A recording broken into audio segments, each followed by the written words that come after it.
So L G is no more. और इस साल एल जी ने ऑफिशियली अनाउंस कर दिया है कि एल जी अब अपने कोई भी फ़ोन मैन्युफैक्चर नहीं करेगा। इसका मतलब ये है कि इस साल से आपको एल जी का कोई भी स्मार्टफोन देखने को नहीं मिलने वाला। पर इसका मतलब ये नहीं है कि जो भी आपने फ़ोन परचेज कर रखा था, सपोज करो उस फ़ोन में अभी 1 साल की वारंटी है, 2 साल की वारंटी है, क्योंकि एल जी अपना एक फ़ोन लेके आया था जिसमें उसने 2 साल की वारंटी प्रोवाइड करी थी, तो आपको 2 साल की वारंटी का सपोर्ट मिलने वाला है। आपको कोई भी टेंशन लेने की जरूरत नहीं है। बट अब क्योंकि जो एल जी की जो मोबाइल मैन्युफैक्चरिंग यूनिट है वो रेस्ट इन पीस होने वाली है, तो चलो उसकी लेगेसी के ऊपर ध्यान दिया जाए कि एल जी ने शुरुआत से लेकर अब तक क्या किया और वो क्या क्या चेंजेस लेकर आया। तो इसी नोट पर हमारी वीडियो शुरू करते हैं। So welcome back to by tap tack. तो एक टाइम ऐसा था जब एल जी से ना सैमसंग भी डरा करता था। क्यों? क्योंकि एल जी उस टाइम पे बहुत ज़्यादा इनोवेटिव फ़ोन लेके आ रहा था, बहुत ज़्यादा एक्सपेरिमेंट कर रहा था, और सैमसंग को ये डर था कि कहीं एल जी सैमसंग की मार्केट भी ना खा जाए और सैमसंग अपना स्पेस बना ही ना पाए मार्केट के अंदर। पर एल जी के बहुत ज़्यादा एक्सपेरिमेंट की वजह से हुआ क्या, ये उस पर बैकफायर कर गया। बैकफायर कैसे करा उसने? एल जी कभी अपनी एक स्पेसिफिक इमेज नहीं बना पाया। जैसे अगर मैं बात करूँ आज के टाइम पे गूगल पिक्सल की, आप में से बहुत सारे लोग गूगल पिक्सल खरीदेंगे सिर्फ एक रीज़न की वजह से, उसके कैमरा। अगर मैं बात करूं एप्पल की, आप में से बहुत सारे लोग एप्पल खरीदेंगे, हो सकता है उसकी सिक्योरिटी, हो सकता है उसके लोगो की वजह से। एक स्पेसिफिक पहचान है वहाँ पर। सैमसंग की अगर हम बात करें, उसके कैमरा, उसकी स्क्रीन, जो वो आपको फीचर्स प्रोवाइड कराता है, लोग सैमसंग को इसलिए परचेज करते हैं। यही चीज़ हुआवे और बाकी कंपनियों के साथ जाती है। जैसे अगर मैं नॉर्मल अगर हम कंपनी की बात करें, जैसे शाओमी, अगर मैं एम आई की बात करूँ, एम आई की इमेज ये है कि हमें वो कम प्राइस के अंदर एक बहुत अच्छी स्पेसिफिकेशन वाला फ़ोन हमारे सामने रखकर देते हैं, इसलिए लोग एम आई यानी शाओमी की तरफ जाना पसंद करते हैं। बट शायद मुझे ऐसा लगता है कहीं ना कहीं एल जी इस चीज़ के अंदर फेल हो गया, वो अपनी एक स्पेसिफिक इमेज मार्केट के अंदर नहीं बना पाया। दूसरा, एल जी ने एक्सपेरिमेंट तो बहुत सारे किए। एल जी बहुत सारे नए नए फ़ोन लेकर आया, और एक टाइम पे ये था कि, और एल जी बहुत पुरानी कंपनी है, एप्पल से भी पुरानी कंपनी है एल जी। आई थिंक 2002 और 2000 बहुत ज़्यादा पुरानी है। एल जी को कम से कम 10-20 साल आराम से हो गए हैं। अब सोचो, इतनी पुरानी कंपनी आज जाके अपनी जो मोबाइल मैन्युफैक्चरिंग यूनिट है उसे बंद कर रही है। इसके पीछे का रीज़न क्या है? एल जी को हर साल 4.5 बिलियन का लॉस हो रहा था, यानी मैं वहाँ से एक भी रुपया नहीं कमा रहा, ऊपर से मुझे अपनी जेब से 4.5 बिलियन रुपए पे करने पड़ रहे हैं। एल जी की जगह अगर यहाँ पर कोई और कंपनी होती तो वो कब का शटडाउन हो चुकी होती। बट क्योंकि एल जी कोई छोटी मोटी कंपनी नहीं है, एल जी एक बहुत बड़ा ब्रांड है। एल जी सिर्फ मोबाइल फ़ोन नहीं बनाता, एल जी अपनी स्क्रीन बनाता है। एल जी के आपको बाकी प्रोडक्ट्स, आपको जो होम अप्लायंस है वो भी आपको पता ही है, एल जी के कितने सारे होम अप्लायंस देखने को मिलते हैं। तो इस वजह से एल जी अभी तक सर्वाइव कर रहा था। बट क्योंकि बिजनेस तो बिजनेस होता है कि अगर वहाँ से पैसा नहीं आ रहा, वो आपको बिजनेस कितना भी अच्छा लगता हो, आपको बिजनेस बंद करना पड़ता है। तो यही स्मार्ट मूव आज एल जी ने कर ही दिया, और अपने पैसे बचाने के लिए एल जी ने अपनी जो मोबाइल मैन्युफैक्चरिंग यूनिट है बंद कर दी है। और अगर बात करें एल जी के कुछ बाकी फ़ोनों की जो बहुत ही यूनिक थे, और आप कह सकते हो एक अलग पहचान थी उनकी, जैसे एल जी एक कर्व फ़ोन लेकर आया था। कर्व फ़ोन किस लिए? जब हम बैठते हैं वगैरह उस टाइम पे बैंड ना हो, इसलिए उन्होंने वो कर्व फ़ोन लेके आया था, और उस टाइम का वो एक अपना एक लौता कर्व फ़ोन हुआ करता था। और उसी के साथ साथ एल जी ने बहुत सारे एक्सपेरिमेंट भी किए थे। उसमें बैक, उसका जो फ़ोन था, एल जी का फ़ोन था, उसकी जो बैक थी वो सेल्फ हीलिंग प्रॉपर्टी के साथ आती थी, यानी ये जो माइनर स्क्रैच है वो अपने आप हील हो जाते थे। ये बिल्कुल वैसे ही है, जहाँ तक मुझे वो मूवी याद आ रही है, उस मूवी का नाम है मंगलयान, जहाँ पर वो कोई क्लॉथ यूज़ करते हैं जो सेल्फ हील हो जाता है। और मार्वल में तो बहुत सारी जगह पर देखने को मिलता ही होगा आपको। तो ऐसे फ़ोन भी एल जी हमारे सामने लेकर आया। और अगर मैं रीसेंट की बात करूँ, जैसे L G velvet, L G wing, ये जो सारे फ़ोन थे ये भी बहुत ज़्यादा यूनिक और एक अपनी अलग स्पेसिफिकेशन के साथ आते थे। एल जी विंग स्वाइप होगा, ऊपर की तरफ खुलेगा, 2 स्क्रीन आपको देखने को मिलेंगी। अगर देखा जाए, अगर मैं इसे इनोवेशन की टर्म्स से देखूं, तो ये एक बहुत ही अच्छा फ़ोन था। बट अगर बात करी जाए कि ये फ़ोन जो रियल लाइफ की प्रॉब्लम है उनमें से किसी प्रॉब्लम को सॉल्व कर पा रहा है, तो वो शायद मुझे नहीं लगता कि उतने लोगों को हिट कर पाएगा। या फिर अगर दूसरे नज़रिए से भी देखा जाए, मार्केटिंग स्ट्रेटजी, अगर मैं एल जी विंग को छोड़ दूं, उसके अलावा आपको कितने फ़ोन याद हैं जो रिव्यू के लिए यूट्यूबर्स के पास आते हैं या फिर यूट्यूबर्स उनका रिव्यू करते हैं?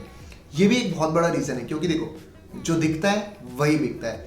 जो दिखेगा ही नहीं वो बिकेगा भी नहीं। तो यही चीज़ होती है एलजी के साथ। एक तो उनकी खराब मार्केटिंग, कभी कभार उनके फ़ोन अच्छे होते हैं बट वो फेल होते हैं लोगों को बताने के लिए कि हाँ हमारे फ़ोन इनके फ़ोन से इतना ज़्यादा अच्छा है। आपने बाकी कंपनियों को देखा होगा जब वो लॉन्च करते हैं तो किस किस तरीके से अपनी छोटी से छोटी चीज़ को बताते हैं कि हाँ ये चीज़ हमारे फ़ोन में इस कंपनी से ज़्यादा है, ये फीचर हमारी कंपनी दे रही है, ये कंपनी नहीं दे रही, या इतना ज़्यादा है इतना कम है, कम तो बोलते ही नहीं है कभी।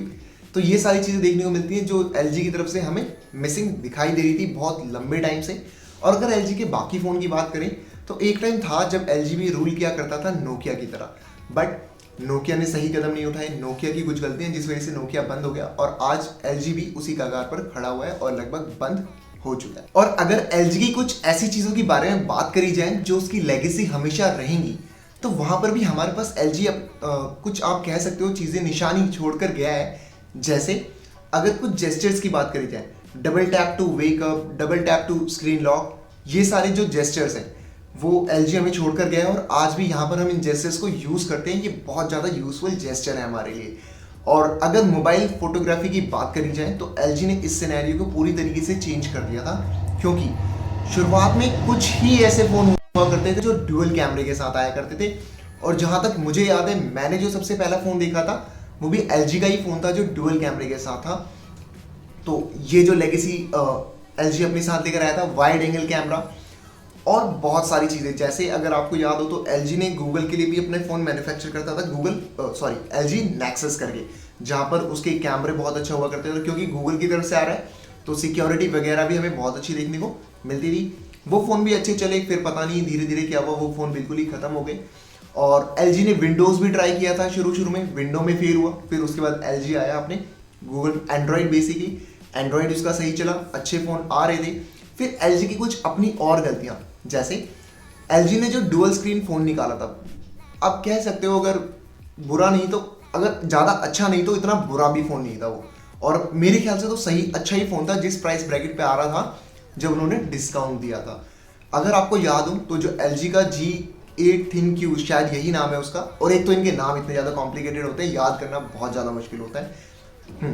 तो मैं बात कर रहा था एलजी G8 ThinQ की। उसका प्राइस इन्होंने शुरू में बहुत ज़्यादा हाई रखा था और फिर उसके बाद सेल के अंदर उन्होंने इसे बेचा 18,000, 19,000, 20,000 में। अब आप खुद सोचो, एक पर्सन जिसने वो फ़ोन 30,000 का, 25,000 का परचेज किया है, अगर वही फ़ोन 2-3 महीने बाद उसे 18,000 का मिल रहा है, उन्होंने वैल्यू को इतना ज़्यादा डिग्रेड कर दिया।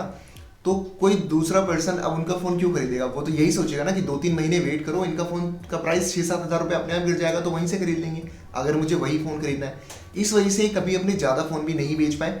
उनके साथ हमेशा ये प्रॉब्लम आई कि शुरू में इन्होंने बहुत ज़्यादा प्राइस पे बेचा, फिर उसके बाद कम। और दूसरी गलती इनकी ये थी कि जो मार्केट है ना, ये सही से फोकस नहीं कर पाए। इन्होंने उन्हीं मार्केट पे फोकस किया जो पहले से ही डेवलप थी, जैसे यूएसए, यूरोपियन कंट्रीज़, जहाँ पर ये हाई प्राइस पे अपना मोबाइल बेच सकते थे। बट हुआ क्या, धीरे धीरे एप्पल आ गई, सैमसंग, इन्होंने पूरा मार्केट स्पेस खा लिया। अब बात करी जाए तो एमर्जिंग मार्केट की, जैसे इंडिया और बाकी कंट्रीज़ थी, वहाँ पर इन्होंने ज़्यादा ध्यान दिया नहीं। और इसकी वजह से हुआ क्या, एक स्पेस जो खाली ब्रैकेट था वो स्पेस खुला रह गया और उसका फ़ायदा उठाया Xiaomi जैसी कंपनियों ने, Realme जैसी कंपनी जो आई, अपना एक बहुत ही कॉम्पिटिटिव प्राइस पे अपना फ़ोन लेकर आई, एक अच्छी स्पेसिफिकेशन के साथ फ़ोन लेकर आई जो उस टाइम पे आसपास कोई भी नहीं दे रहा था। अगर आप याद करो ना, जब MI शुरू में आया था तो सब लोग, जैसे जियो का हाल था, जियो बिल्कुल ही फ्री था, उसी तरीके से MI का हाल था, क्योंकि सब लोग लेना चाहते थे। जिस प्राइस पे वो फ़ोन आ रहा था, जिस क्वालिटी के साथ आ रहा था, वो स्पेसिफिकेशन और वो प्राइस आपको कोई भी प्रोवाइड नहीं कर रहा था। और यही चीज़ एलजी समझ नहीं पाया। एलजी ने शायद सोचा हमारा ब्रांड का नाम है, प्राइस ऊपर रहती थी, उन्होंने मार्केट पे कभी सही से ध्यान दिया नहीं, और जिसका रिजल्ट आज हमारे सामने है।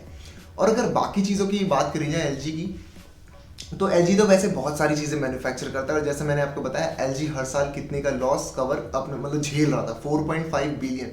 ये कोई छोटा मोटा अमाउंट नहीं होता, ये बहुत बड़ा अमाउंट होता है। तो इसी वजह से आज एलजी बंद होने वाला है और एलजी ने ऑफिशियली अनाउंस कर दिया है कि वो अब अपनी मैन्युफैक्चरिंग नहीं करेगा, मोबाइल मैन्युफैक्चरिंग यूनिट बिल्कुल बंद कर देगा।